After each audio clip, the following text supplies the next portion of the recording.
Welcome back, leeches and germs, to the Horror to Culture vidcast brought to you by www.horrortoculture.com and Primordial Productions. My name is Matt. I'll be your host today as we talk about a little something that hopefully might be turning a few people on to today, and that is the highly underrated films of independent writer and director Scott Schirmer, who is a filmmaker right here out of my home state of Indiana. I first discovered Scott Schirmer a few years ago when checking out what many have called one of the most disturbing films of all time, and that is with Scott Schirmer's feature-length film debut entitled Found from 2012.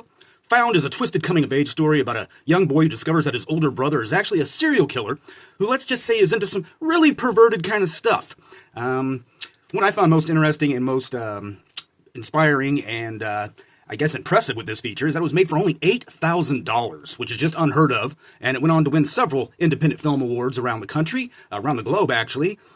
It's been put on many lists of most notorious films of all time, and Found was followed up a few years later in 2015 with what would be considered a sort of meta sequel with the movie Headless.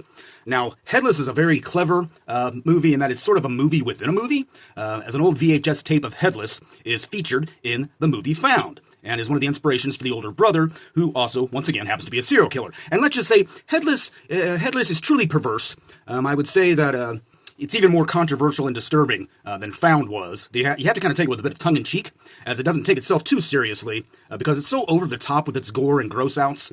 It was also created with only using practical effects, which is pretty cool.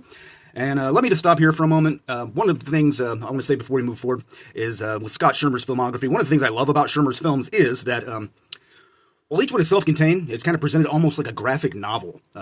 With horror characters you might see in graphic novel form, you also start to get a sense that Scott is building his own shared universe here, which I guess would be called the Schirmerverse, for lack of a better term. I'm sure he doesn't like that term, but that's all we got right now.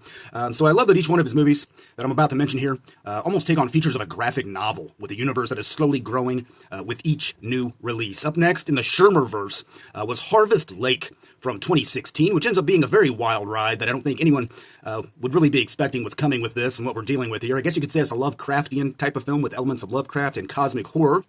It's sexy and strange, and it co-stars the very lovely Ellie Church, who was also featured in Headless, and would go on to star or co-star in all of Scott Schirmer's films from here on out, including Plankface, which is also from 2016, and I'm assuming was shot back-to-back with Harvest Lake. Plankface, once again, plays out kind of like a twisted and bizarre graphic novel introducing strange new characters, which I guess would be considered sort of a slasher movie here.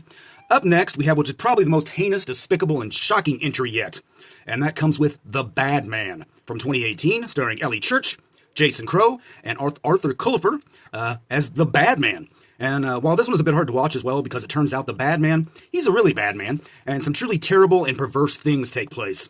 But once again, it's so over the top in its presentation that you're completely aware that it's just a movie. Keep telling yourself it's only a movie. And last but not least, we have the latest release entitled Gush from 2025, which is a psychosexual ride with a writer trying to find her creative muse. Also stars, once again, frequent collaborators Ellie Church and Jason Crow, as well as Alice Winkler, who was also featured in other releases such as Plankface. Gush is currently making the rounds at independent horror film festivals, and I'm sure you can probably find it streaming somewhere very soon. All the films I just mentioned here, again, are available to a greater and lesser degree on a streaming platform near you. Some of them are even free to watch through outlets like Plex, Tubi, and the Roku channel. And coming soon, starting production, will be a cool new horror anthology entitled Last Chapters from the creative team of Scott Schirmer, Ellie Church, and Brian K. Williams, which Brian K. Williams has also served as co-writer and co-producer, co-director on several of the films that I've mentioned today. So I would definitely recommend checking out the ongoing Scott Schirmer, Schirmerverse of movies. Sorry, Scott. And this is a lot of really great low-budget independent horror that is underrated. It's deserving of more attention and notoriety. Likewise, you can check out some exclusive interviews with both Scott Schirmer as well as actress Ellie Church over at www.horrortoculture.com.